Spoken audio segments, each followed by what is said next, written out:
Yo, what's up, guys? Teacher Paul here, and today we are reacting to the World Cup.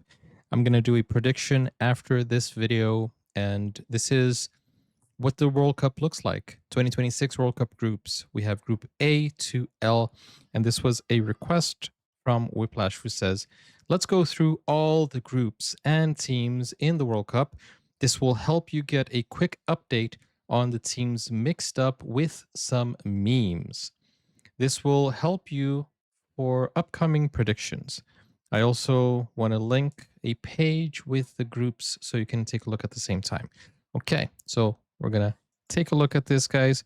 This video that we're going to react to is from a channel called Goat TV. So let's go. Link is in the description if you want to watch it without my commentary, but come back to see my reaction to this video. Let's go. The World Cup is finally here. I'm gonna enjoy it. Very, very much. Every While 4 you years, can, the well, you footballing still world can, resets. right? The hierarchy is clear, but the stakes are higher than ever. If you ask me, Cristiano, it's a dream to win the World Cup. No, it's not a dream. Really? Yes. We have the Cap. heavyweights: Stop the cap. Spain, Argentina,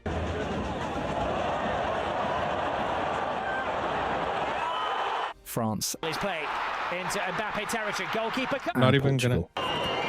gonna talk about France versus Ivory Coast, man, or Spain. I'm not gonna talk about that, man. These are the sides with the tactical depth and raw quality to actually go all the way. Pure class across the pitch. Then you have the usual suspects, the ones destined to let their fans down. Brazil and Mexico always carry massive expectations, Brazil. but they often struggle when the pressure hits the boiling point. Trust me, you can joke about Brazil saying that they let the fans down, but look at the stats. Look at how far Brazil goes in every single World Cup. Look at how far they go. They never go, narrow. They always go deep. And I hope they go far and probably win this year. You're flying! This isn't flying, this is falling with style. And of course, England, the absolute kings of bottling it on the big stage. Yeah. What's up, baby? What's your problem? You didn't win. A squad full of ballers, yet always one tactical lapse away from a disaster. To Nakamura. Nakamura cross. There are also the sides nobody wants to draw, Germany and the Netherlands. And I will not be bullied by The Netherlands also, they Teams go that might not far be favourites on every paper, time. but their structural discipline makes them a proper nightmare in the knockout rounds. Keep an eye on the dark horses: Norway, Morocco, Ecuador and Japan. Yeah, Norway. They aren't here just to participate, they have the tactical identity to cause a real stir and upset the established order. This tournament is a mix of everything: the entertainers, the exotic underdogs, and the ones already condemned by the draw. We're seeing legends preparing for one last dance. A lot of legends.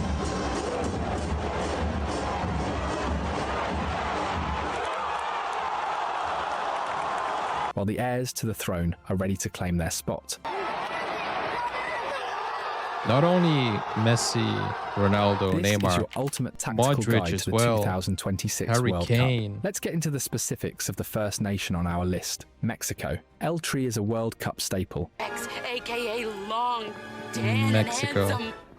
In terms of pure tournament experience, they are a proper heavyweight, trailing only the likes of Germany, Brazil, Italy, and Argentina for total appearances. Historically, their ceiling has been the quarterfinals, reached only as hosts in 1970 and 1986. Breaking that barrier has become the ultimate obsession for the Mexican FA. And they're in their home turf Why are you now. so obsessed with me? This is a side that thrives on the big stage, but often lacks the clinical edge to finish the job. We've seen the highs Manuel Negre's iconic volley against Belgium, the tactical dismantling of France in 2010, and that massive upset against the reigning champions Germany in 2018. But for every moment of brilliance, there's a massive collapse. Mexico has a habit of bottling it exactly when they are the nailed-on favourites. Losing to Bulgaria in '94 and the bitter crazy. defeat to the USA in 2002 remain huge scars on their footballing psyche. Bad luck has also played a massive part in their story. In 2006, they arguably outplayed Argentina, only to be dumped out by an absolute screamer from Maxi Rodriguez, a goal that defied physics. Insane. In Brazil 2014, Okay, but I'm hearing him talk a lot about the history. I mean, I know about the history. Is he going to talk about the current teams or no? The heartbreak reached a different level. After a flawless group stage, they had the Netherlands on the ropes in the round of 16. They held the lead, controlled the tempo, and looked destined for the next round until the final 10 minutes became a tactical horror show. Wesley Sneijder's equaliser was followed by one of the I thought he was going to say Wesley Snipes. most controversial refereeing decisions in World Cup history. Arjen Robben went down, the penalty was given, and despite the no-era penal cries that still haunt the fans, Mexico was sent packing once again. Heading into 2026, the weight of the attack sits on Raul Jimenez. He's the veteran leader for a fresh crop of young ballers who bring plenty of technical quality to the squad. Looking at their group and the potential knockout brackets, the data suggests this could technically be the best World Cup run in the country's history. However, with Mexico, the golden rule believe remains. so. Don't get your hopes up until the final whistle blows. What are you smiling about? Dude, I almost had you. Next up in almost Group had A, you. we have South Africa. To be blunt, the Bafana haven't pulled up many trees on the world stage since Morgan Freeman watched them lift a trophy against New Zealand. Their World Cup history is Invictus was about rugby. I was in South Africa when that happened. I'll tell you that. thin, with only 3 appearances in 98, 2002 and 2010. Even as hosts in 2010 where they played that famous opening match against Mexico, they failed to make it out of the group. In fact, they've been sent packing in the first round in every single edition they've contested. Where's Dewey? Dewey, get out of there. That's not your family. The burden of changing that narrative falls squarely on Lyle Foster. The Burnley striker is a proper handful in the final third. They do and have South the same Africa's colours, hopes of a though. respectable 2026 run rely almost entirely on his ability to find the back of the net. Then we have South Korea, a side that has become a permanent fixture of the tournament. After a long absence following their debut in '54, they returned for Mexico '86 and haven't Wow. missed a single World Cup since. That's a staggering level of consistency, trailing only the elite tier of Brazil, Germany, Argentina, and Spain for consecutive appearances. Historically, their high watermark remains the 2002 tournament on home soil. It That's was a what I run was gonna defined by say. incredible energy, but marred by massive controversy. Reaching the semi-finals was a historic feat, but the tactical reality of their quarter-final win over Spain is often overshadowed by some seriously dodgy officiating. Oh, Come you were having on. a bad day? Did you die? Did you die? More recently, they proved they still have the technical quality to compete by navigating a difficult group in Qatar 2022. The undisputed talisman is Heung-min Son. Now playing his football with LAFC, Son remains an absolute baller with a technical ceiling that most players can only dream of. His ability to produce a moment of magic out of nothing is what makes Korea a genuine threat to anyone in this group. Returning to Some people might agree and some people might disagree, but the way Son moves, it looks like Ronaldo. He runs like Ronaldo. Do you guys see that connection or no? Or am I just rage baiting here? the big time after a 20-year hiatus is the Czech Republic. We haven't seen them at a World Cup since their group stage exit in Germany 2006. Wow. It is beautiful. It's been a while then. While their recent record is spotty, their historical pedigree under the banner of Czechoslovakia's elite. Wheezy? Is that you? Hey, Woody. They were runners-up in 1934, losing a tight final to Italy. And again in 1962, where they fell 3-1 to a legendary Brazilian side. Ging eindeutig auf das Konto von Schroef. Von der Sonne Which is This nothing to version be of the ashamed squad is about. looking to reclaim some of that lost glory. In Patrick Schick, they have a clinical finisher who knows exactly how to lead the line. The Bayer Leverkusen man is a top 5 all-time scorer for his Wow. country, and despite his pedigree, this will be his first ever World Cup. He's he in is the Bayer focal point of Leverkusen. everything they do structurally. When you look at the tactical balance of Group A, the data points to Mexico and South Korea as the clear favourites to progress, but the return of the Czechs adds a layer of unpredictability that shouldn't be ignored. Moving into Group B, where the co-hosts are looking to prove they belong on the big stage. For a long time, Canada was strictly a hockey nation. People keep asking if I'm nervous. Buddy, I'm Canadian. I was born in a snowbank wearing skates. Football was an afterthought, but the narrative is shifting, and the Canucks are desperate to show they can The actually whole world, play. I'll tell you. The narrative in the whole world is shifting. Their Everybody's World Cup turning to record football. is frankly dismal. Across 2 appearances in '86 and 2022, they've lost all 6 matches. 0 points. Crazy. Their only goal in tournament history came in Qatar, which serves as a grim reminder of the gap they need to bridge. However, 2022 wasn't all bad. They showed glimpses of a brave, high-pressing offensive style that caught a few heavyweights off guard. Now, as co-hosts, the pressure is on to turn that potential into actual results. The tactical blueprint for Canada relies on 2 genuine world-class ballers, Alphonso Davies and Jonathan David. Davies provides that explosive pace from deep, while David is a clinical finisher who can exploit the smallest gaps in a defensive line. If they want to survive the group, these 2 need to be at the absolute top of their game. Joining them in Group B is Bosnia and Herzegovina. Their only previous World Cup appearance was in 2014, a tournament mostly remembered for Messi scoring an absolute screamer against them. But don't let that fool you into thinking they're pushovers. This side has a habit of punching above its weight, most recently causing a massive shock by knocking Italy out of the playoffs. They are a stubborn, technically sound unit that knows how to frustrate the big boys. They stole it from me, Carmine! They took it! That was today! Today! Then I you have love this Qatar meme. entering their 2nd ever World Cup. After the massive spectacle of hosting the tournament in 2022, they're no longer the new kids on the block. And I feel sorry for Italy.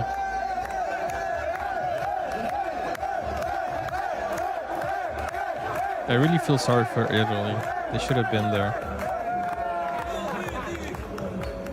While they lack the historical pedigree of their rivals, they've spent years building a system designed for cohesion and tactical familiarity. Finally, we have Switzerland, the representative of the most expensive country on the planet. There's rocks, there's whale poo, and then there's you. The Swiss are Wow. World Cup veterans, with 12 appearances dating back to 1934. They've always been a side defined by structural integrity and consistency. Dodson! Dodson! We've got Dodson here! See, nobody cares. Now Is we that have to talk Jurassic about Park? Group C, and specifically, we have to talk about Brazil. The Brazil. Seleção lost their superpowers the Seleção. moment their players stopped being party animals and rebels. ¿A ti te gusta así como es el mío? Sí, ¿y el de ella? Mejor todavía. But in all seriousness, you cannot discuss the World Cup without discussing Brazil. They Let's are the go. most successful nation in footballing history and the only side to have featured in every single one of the 22 editions. Let's Their go. legacy is defined by moments that are etched into the sport's folklore. 5 stars, the only 5-star nation. We've seen it all. Ronaldinho's audacious lob in 2002, Oh, against Seaman. He couldn't see, man. Ronaldo Nazario silencing his demons in the final against Germany, Kahn, Oliver Kahn, man. Carlos Alberto finishing that sublime team move in Mexico Oh, 70, we'll be here all day if you're gonna name. and the most iconic of them all, Pelé. breakout brilliance in Sweden 58. Wow. You know, there's a documentary saying that this never happened. Have you seen that documentary saying that this World Cup never happened? However, the terrifying aura that Wow. once surrounded the likes of Zico, Zico. Kaká, Neymar, Adriano and Ronaldinho has arguably faded. Today's Brazil is a different beast entirely, and the tactical reality is quite Are you okay? Maybe it's faded, but the shade is still strong. Look at this team right here. Tell me if they are not elite players. Look at Casemiro having his best season. Look at Vini Jr. Look at Rafinha. You know, look at the teams they're playing for. Look at what they're doing. Dude, you can't say that this is not a strong team. Honestly, you cannot look at me and say this is not a strong team. Even the reserves, they were playing so well against Panama. They had something to prove. And they are in huge teams in the Brazilian league as well, which, if you ask me, is one of the hardest leagues in the world. But these are elite players. They're not legends yet, like Ronaldo, Ronaldinho, Kaká, Cafu, Denilson, Rivaldo, Lúcio, Roberto Carlos. I can name every single one of them. You know, Garrincha, Pelé. They're not, but they could be, you know. It's sobering for a nation that demands perfection. Much of their hope rests on Vinicius Jr., but the Nah. numbers tell a complicated story. For a maybe that's international football, but people from Brazil, we're not looking at Vini Jr. for results, bro. We're not. He is not our number one go-to. I mean, Rafinha could be, but dude, trust me, we know our players. Beast entirely, and the tactical reality is quite sobering for a nation that demands perfection. Of course, much of their hope we want rests on Vini to Vinicius Jr., succeed. but the numbers tell a complicated story for a supposed talisman. With just 8 goals and 8 assists in 47 appearances, Vinny hasn't yet translated his club dominance to the international stage. Fighting style favorite catchphrase is everything. I am your #1 fan. The hard truth is that he isn't Neymar. He isn't Ronaldinho. Nobody is. Wow. Joga bonito. O bruxo. And he certainly isn't R9. His name is Ronaldo, you know. I don't know when people stopped calling him Ronaldo. The other dude that you guys know is called Cristiano Ronaldo. This is Ronaldo. And then we have Ronaldinho. You keep calling him R9. Come on. Ronaldo. Give the man the respect he deserves. And he came first. While he is a world-class winger, he isn't a player who can consistently drag a team to victory on his own. He is a cog in a machine that requires perfect calibration. That's For why we're Brazil not to actually depending only contend on for him. the trophy, Carlo Ancelotti has to find a way to ignite the rest of the front line and create a more balanced defensive structure. The Trust me, creative we have burden some. cannot sit on Vinny's shoulders alone. The magic needs to be shared between Rafinha, Endrick, Matheus Cunha, Ryan, and Joao Pedro. Ryan. I'll tell you what. In the last game of the friendlies, people were cheering Neymar so loudly. Neymar, and he was a reserve. He didn't play. And Ryan. Everybody was cheering him because he's a local. So, dude, I'm telling you, Vini Jr., good, but we're not thinking that he is our salvation or anything like that. Trust me. We trust our team. Thank you. Thank you. Brazil is no longer a collection of individual miracles capable of winning by pure talent. They are now a side that desperately needs a cohesive tactical system to maximise their high potential ballers. Forget that rubbish level of football we saw in Group B. Group C is where the real drama lives, because joining Brazil is the ultimate giant killer, Morocco. Rubbish. We have waited for this day. These lads were the Morocco. undisputed dark horses of Qatar, sending Morocco is Portugal and insane. Spain packing on their way to a historic semi-final. Even managed to win a continental final while technically losing on the scoreboard. Don't ask how, just know they're built different, tactically. And everybody in this group won their friendlies with 4 goals. So they are not going to be an easy group. They are a nightmare to break down. You've got Yacine Bounou, an absolute wall in goal, and Achraf Hakimi, who is arguably the best right back on the planet right now. And let's talk about Brahim Diaz. Wow. The man is a specialist from the spot. If it goes to penalties, he's ice cold. Viven en un country. Andan en BMW para arriba. Los fines de semana se a las mejores minas. Morfan bien todos los días. El día anterior al partido durmieron tranquilamente en un hotel 5 estrellas y se rascaron Tranquilo. durante 24 horas sin hacer nada, jugando al ping-pong y al pool y a la play. Sorry, Senegal, but Morocco is comfortably the best side in Africa at the moment. Then we have Scotland. Look, these guys basically invented the game, but their trophy cabinet doesn't exactly reflect that history. What are you doing in my swamp? But they have the Tartan Island. The passion from the Tartan army is world-class. Tartan Army. They have the Tartan Army, man. The passion from the Tartan Army is world-class, even if the results usually aren't. But this time things feel a bit different. The legendary John McGinn finally has some proper backup. We're talking about Scott McTominay, the reigning Serie A MVP, wow, and the architect behind one of the most mental UEFA qualifying runs we've ever seen. He's been absolutely cooking in Italy, and he's the reason Scotland is back on the big stage. Cheers, lads, the Scots are here to make some noise. And finally, we have Haiti, a genuine footballing miracle. Honestly, most people will probably end up watching their highlights on the Orange site, because let's be real, we all know exactly what's going to happen to them in this group.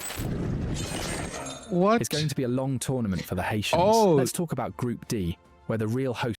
He means Haiti is cooked. Is that what he means? Okay. Okay. Of this tournament reside. Get it. Where'd it go?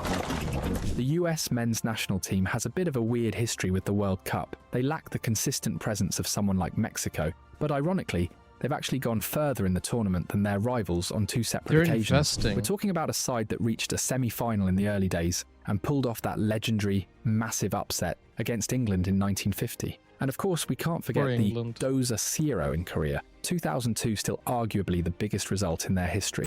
You are a toy! On paper, You know what's sad about the World Cup being in the United States and the United States doing their best? If they win, people are going to say corruption. People are going to call BS. People are not going to give them the merit. So if they happen to pull off a miracle and actually win the whole thing in the United States, people are going to go political. People are going to call BS. People are going to say it's all staged. People are going to, they're not going to give them the merit they deserve, no matter how well they play. If they win, people are going to be crazy. It's going to be very crazy, I'll tell you. this USMN T squad looks like a proper unit. You got Chris Richards and Anthony Robinson holding it down in the back line, providing a decent mix of physical presence and pace. The engine room is equally interesting, with Weston McKennie's energy paired with Timothy Weir and Malik Tillman. Up top, they've got genuine quality with Christian Pulisic, Ricardo Pepi, and the technical flair of Gio Reyna. Structurally, it's a solid setup, but the reality on the pitch is often a total nightmare. This team is the definition of inconsistent. They are perfectly capable of putting Uruguay to the sword one week,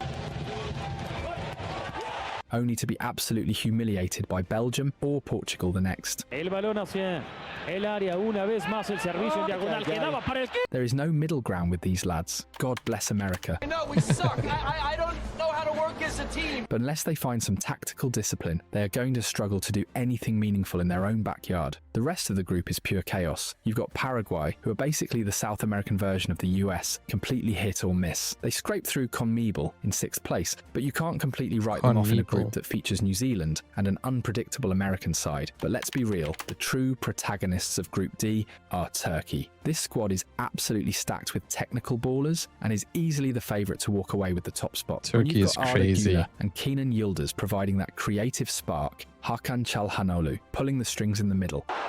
Turkey is crazy.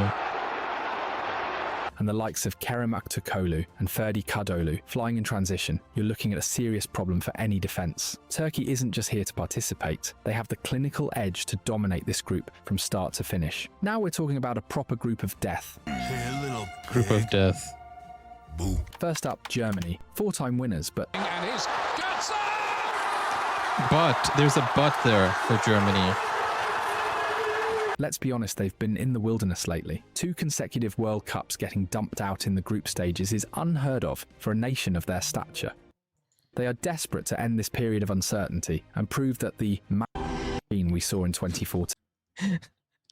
Whiplash says, skip this meme. We saw why. But you'd be a fool to write them off. Yeah, they have Voltemade. They have Neuer. Well, Neuer is not going to play, though. Neuer is in the, and they have the guy next to Voltemade. What's his name again? Oli? I forgot.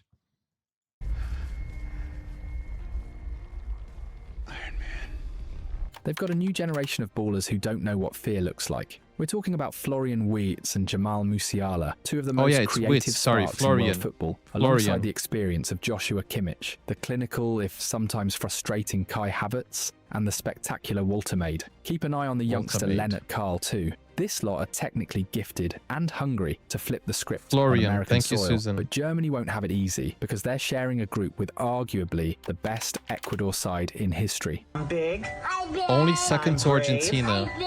I'm beautiful. Yes, thank you. Come here, give me huggies. Thank you.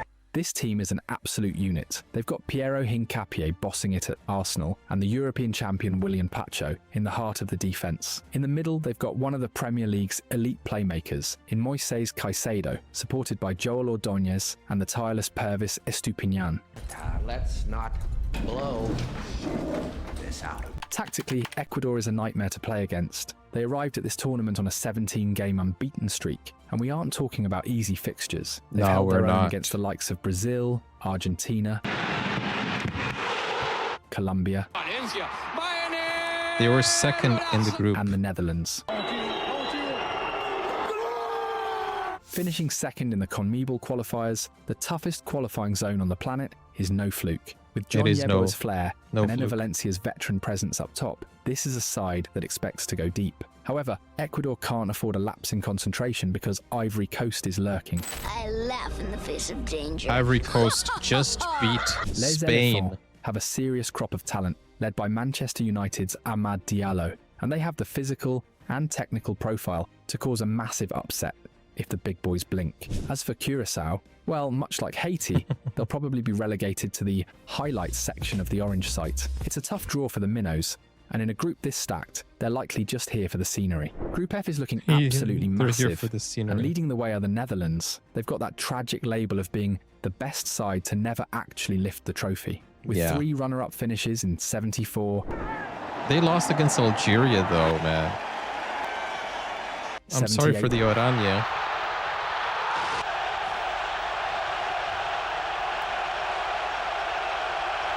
In 2010. Fabregas, surely now, Spain have won the World Cup for the first time in history. The Oranje are desperate to finally break the curse and stop being the world's most famous bridesmaids. Oranje. Tactically.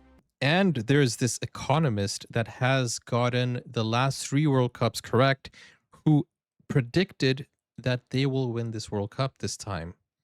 This side is built on a rock-solid foundation. Having a backline featuring Mickey van der Ven, Nathan Ake, and Virgil van Dijk is serious business that's a proper wall that most strikers won't want any part of. Are you serious? Wait. Are those nunchucks? Yeah.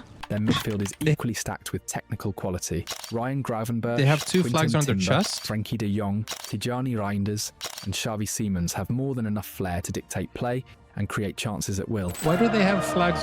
Is it where they're like descendant or what? However, the sharp end of the pitch is where things start to look a bit mid. Cody Gakpo is struggling for form at the worst possible time. And let's be honest, relying on Doniel Malen or Wout Weghorst as your primary goal scorers feels a bit average for a team with title ambitions. The Dutch won't have a stroll in the park though, because Group F contains the ultimate dark horse, Japan. As a collective unit, the Samurai Blue are arguably the most disciplined and fluid side in the tournament. Their recent track record is frightening. The 2 teams They've playing. absolutely battered the likes. That's what I thought. It's the flag of the 2 teams playing, but there was one with 3 flags. That's why I got confused.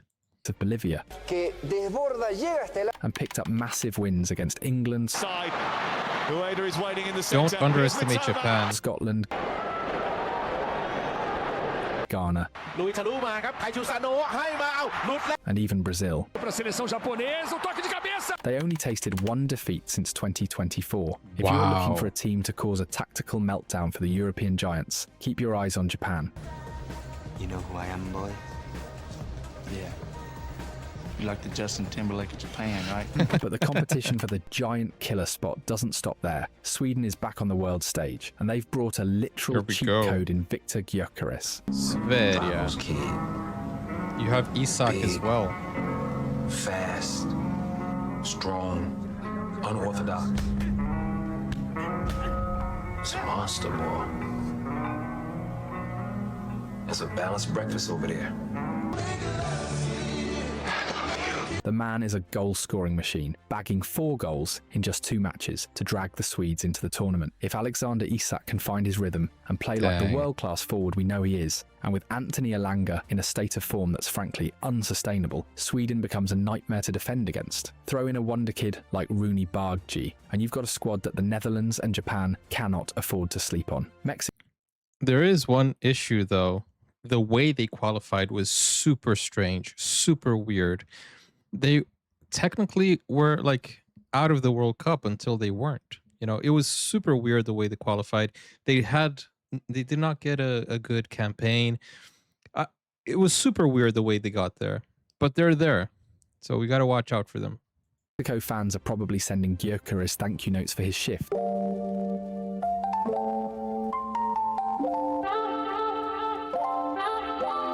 And as for Tunisia, well, let's just move on. Nobody's really bothered. Moving on to Group G, where Belgium is the undisputed heavyweight favourite. Yeah, Belgium is going to do well. World Cup history, featuring in 14 editions. Their peak was undoubtedly Russia 2018, where they secured third place, playing some of the most attractive football on the planet. But let's be honest, that golden generation ultimately walked away with absolutely nothing to show for it. Even so, the remnants of that era are still world class. You've still got Thibaut Courtois, comfortably the best keeper in the world, alongside the likes of Romelu Lukaku. Really? Yeah, Lukaku is a beast, man. And Axel Witsel. Add in the clinical finishing of Dodi Lukebakio and Lois Openda, and you've got a squad with a frightening amount of experience. But the real excitement comes from the new blood. Tactically, Belgium has evolved into a much more dynamic side. Jeremy Doku is arguably the best dribbler in world football right now, a player who can dismantle a low block entirely on his own. When you support him with high-ceiling talents like Amadou Onana, Alexis Sayle-Makers, Nathan Decat, and the spectacular Sene Lamens in goal, you're looking at an incredibly serious outfit. They have the technical depth to dominate possession and the raw pace to kill teams on the break. As for the rest of the group, we're seeing the return of a true African powerhouse, Egypt. This side is built around the talismanic Mohamed Salah and, frankly, his massive ego. But the tactical mystery is Omar Marmoush. Salah isn't the same as he used to be, man. Salah, and frankly, his massive ego. But then again, none of the stars are. Omar Marmoush. In 2026, the man is actually playing better than Erling Haaland at the club level. Yet somehow he still finds himself starting on the bench. The Egyptians will be thanking Imhotep for this draw, though, because the competition is paper thin. Yeah, Egypt is going to do well. You've got New Zealand, who are arguably playing worse than San Marino at the moment. Hey, they have Tim Payne. They have the protagonist, man. Don't talk about them like that. That probably doesn't even want to deal with the headache of US customs. In terms of the group standings, Belgium should stroll through this without breaking a sweat, while Salah and the rest of the Egyptian squad really have no excuse not to secure that second spot. It's theirs for the taking. Finally, we move to Group H, where we find one of the massive favourites to actually lift the trophy, Spain. I don't think so, not this year. La Roja is heading into their 17th World Cup, and they've officially reclaimed their status as a global powerhouse. They haven't missed a tournament since '74, which puts them in. But remember, Brazil was the #1 squad according to the FIFA ranking, and they didn't do much last World Cup. They were #1 in the FIFA rankings. They were the, favorites to win. That doesn't mean anything. At least at the time of the last World Cup, they were ranked #1 in the FIFA rankings. And I'm telling you, it doesn't matter. The odds don't matter. An elite company, alongside the likes of Brazil, Germany, and Argentina. Historically, Spain has been a bit of a mixed bag. You've got 5 early exits contrasting with that legendary 2010 title when their golden generation was at its peak. Since that night in Johannesburg, they've struggled to find that same clinical edge in Brazil. Spain versus Germany would be Russia, nice.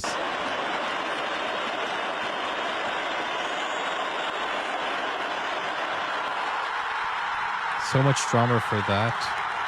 Qatar.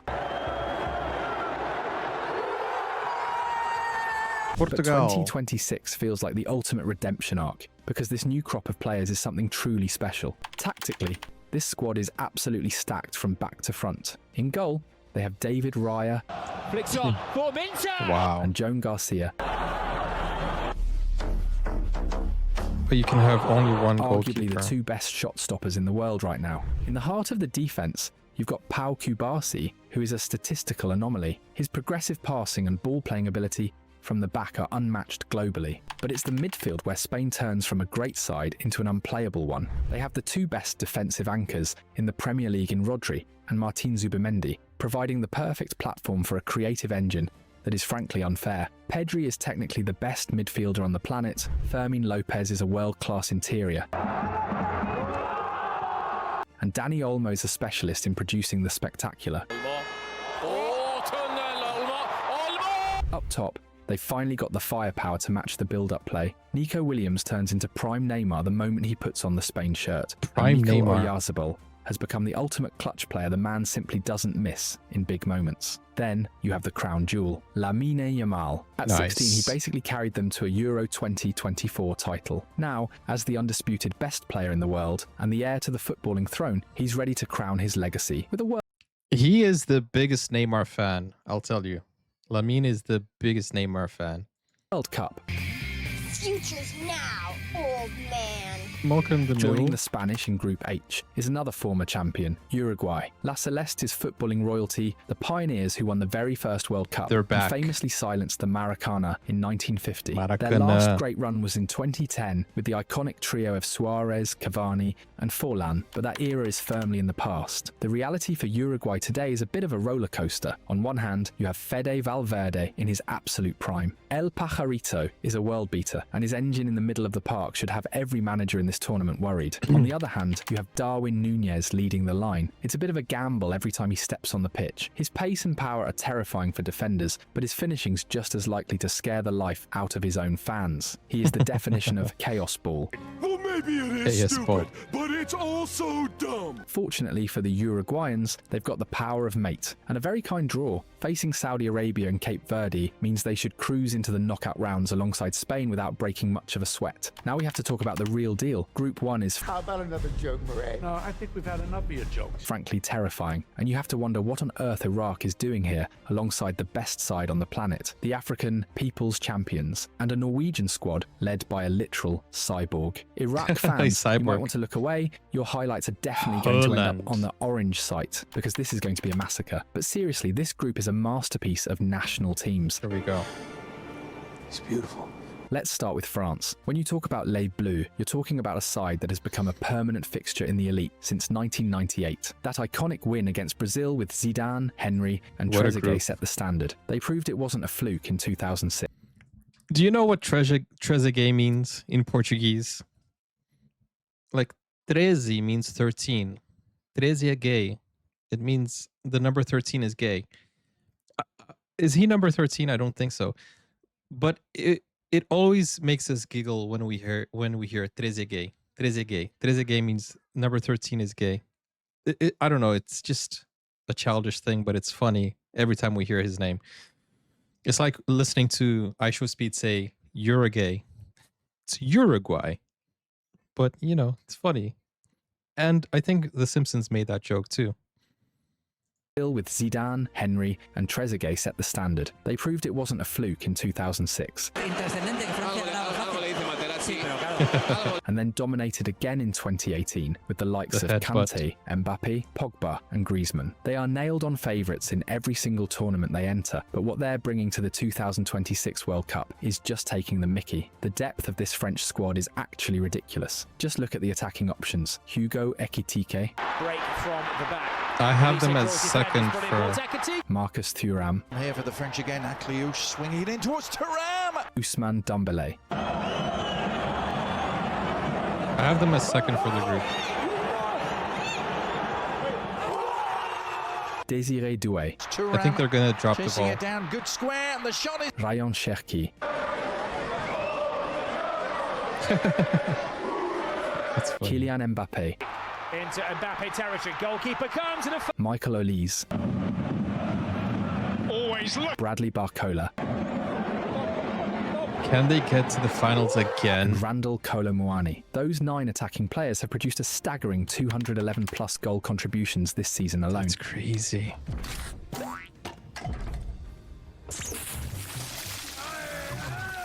Bumblebee, stop lubricating the man. Get that thing to stop, huh? It's an absolute insult to have that much firepower in one squad. And if that wasn't enough, the rest of the pitch is stacked with world beaters like Adrian Rabiot, Eduardo Camavinga. But you can't Aurélien win a game with Tchouaméni, only the legendary attackers. N'Golo Kante. With a backline featuring Theo Hernandez, William Saliba, Jules Koundé, and Mike Maignan in goal, it feels like the trophy is already theirs. Honestly, the only person who could possibly I stop don't France know. from winning it all is Ibrahima Konate having a tactical nightmare. Then we have Norway, a team that has finally found its identity, scoring goals like absolute lunatics. Hey, Norge. I'm the world's happiest tool.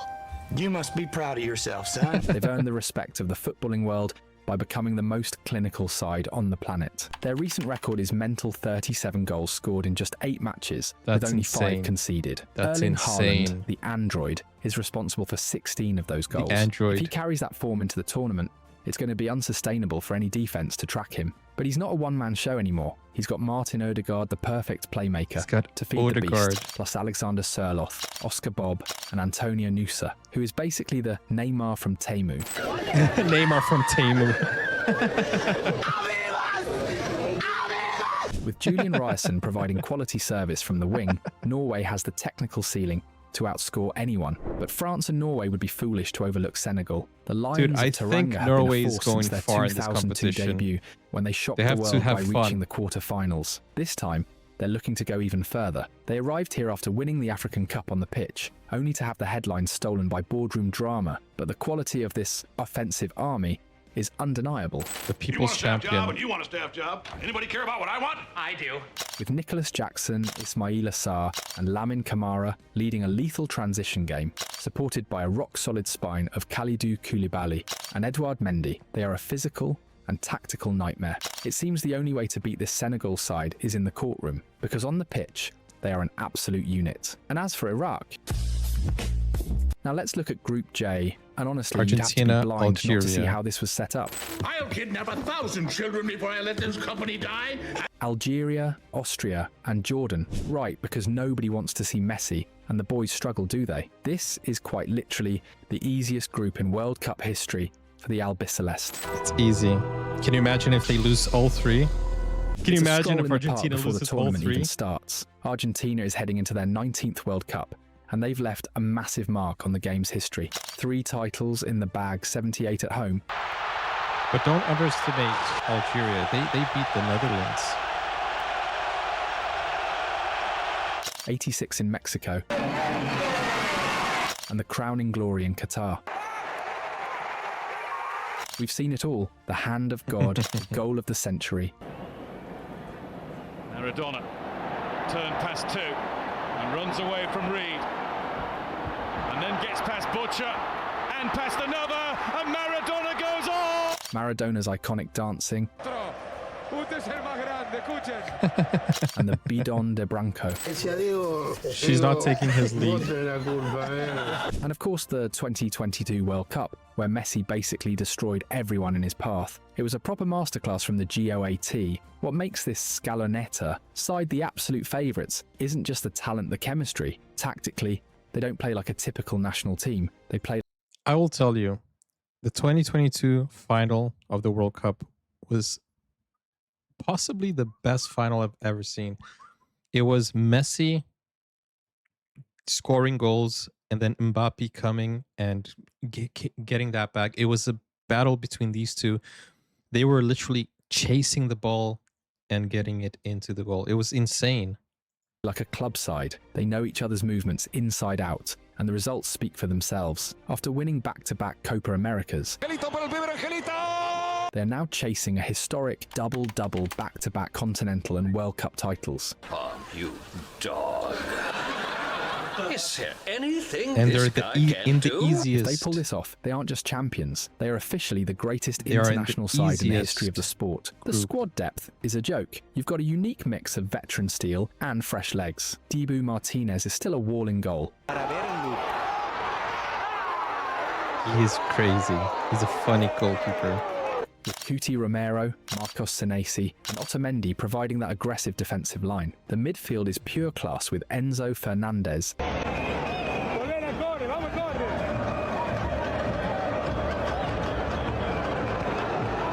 Wow. and Alexis McAllister. While the new generation of ballers like Valentin Barco, Ezequiel Palacios, Mastan Tuono, and the wonder kid Nico Paz are ready to take over. Up top, Julian Alvarez Argentina and has Jose a Manuel strong Lopez team, are man. clinical. And then you have the man himself, Lionel Andres Messi. The GOAT. He definitely is.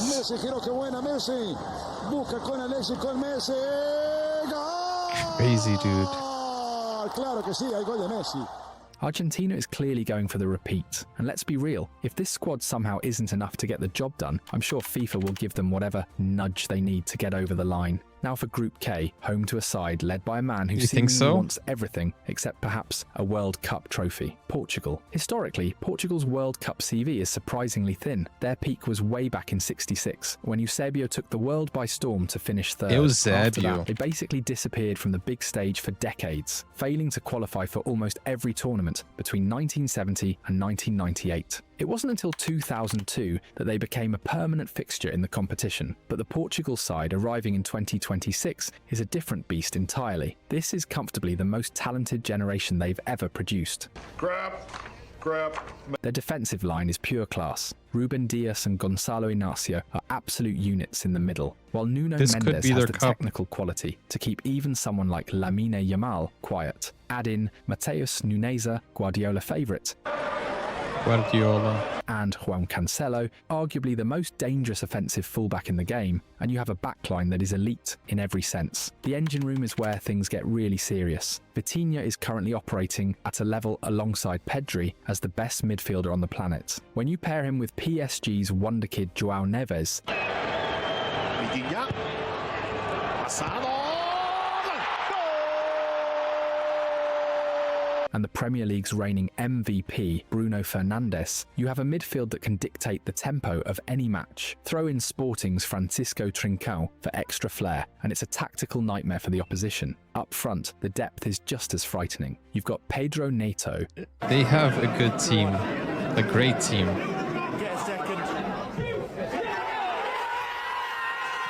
Francisco Conceição, And they have the reason to win.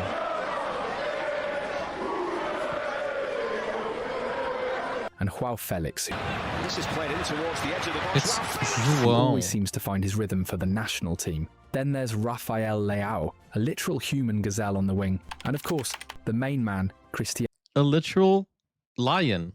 That's what you're supposed to say. Rafael Leao, a literal human gazelle on the wing. Leão and of means course, lion. the main man, Cristiano Ronaldo. The Bicho is obsessed with hitting that 1,000 goal milestone at this tournament, though some wonder if he's more focused on his personal record than actually lifting the trophy. Either way, Roberto Martinez no has a ego, squad come that on. is a massive threat to the world order. The only real challenge in this group, sorry Uzbekistan, we aren't counting you, comes from Colombia.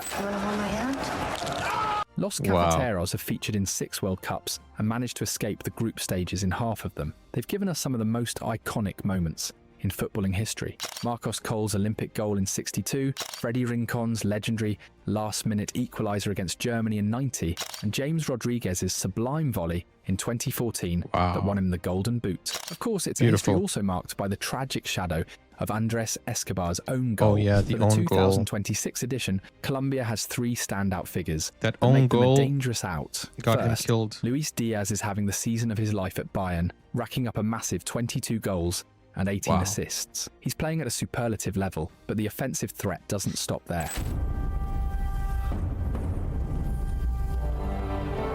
Luis Suarez is currently a human cannonball at Sporting, bagging 33 goals in 42 matches. This duo is built to give defenders nightmares in transition, and the third guy is James Rodriguez.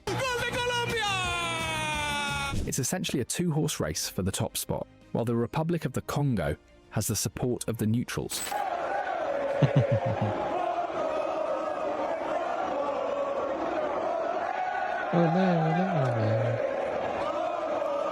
And Uzbekistan is just happy to be here. The reality is that Portugal and Colombia will be the ones dominating the headlines. Finally, we close things out with Group L, featuring the Ghana. inventors of the game and the undisputed kings of the Bottled It trophy, England. Let's go, England. Well, I've done all I can. England's history with the World Cup is frankly a bit of a mess. Because I of some need an early England rows with one FIFA, too now. They missed the first 3 editions and didn't make their debut probably get until one. 1950. Since then, they've featured 16 times, but that lone 1966 trophy in their own backyard remains the only bit of silverware in the cabinet. Despite producing world-class talent in every era, they've largely underwhelmed, with only a couple of fourth-place finishes in 90 and 18 to show for their efforts. We've seen legendary generations fail. The era of Lampard, Gerrard and Rooney couldn't get it done. But now they have Harry Kane. Led by Harry Kane and Bukayo Saka, has come agonizingly close a semi-final in Russia and 2 consecutive Euro final heartbreaks against Italy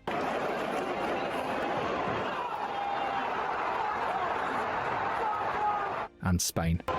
They always fumble the bag, man.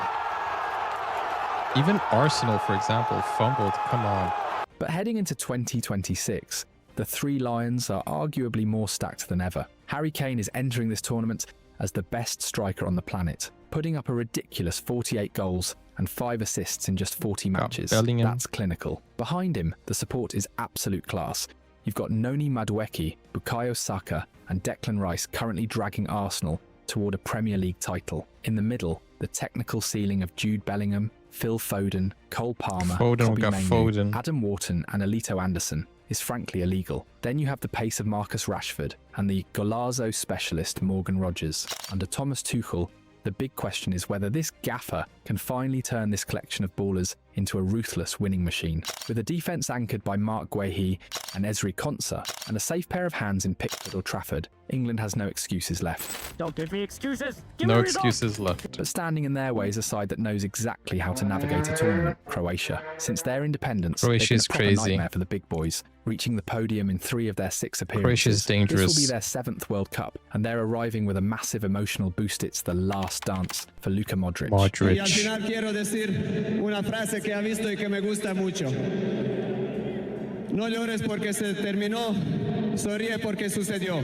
Para Madrid y nada más. Gracias. The Croatian maestro wants one last shift on the big stage, and his teammates are desperate to give him the send-off he deserves. Tactically, Croatia remains incredibly difficult to break down. They cruise through the qualifiers, unbeaten, and have a defensive spine that is elite. You've got Josip Stanisic at Bayern. With the corner for Croatia, on by Stanisic. The young giant Luka Vuskovic. Evo!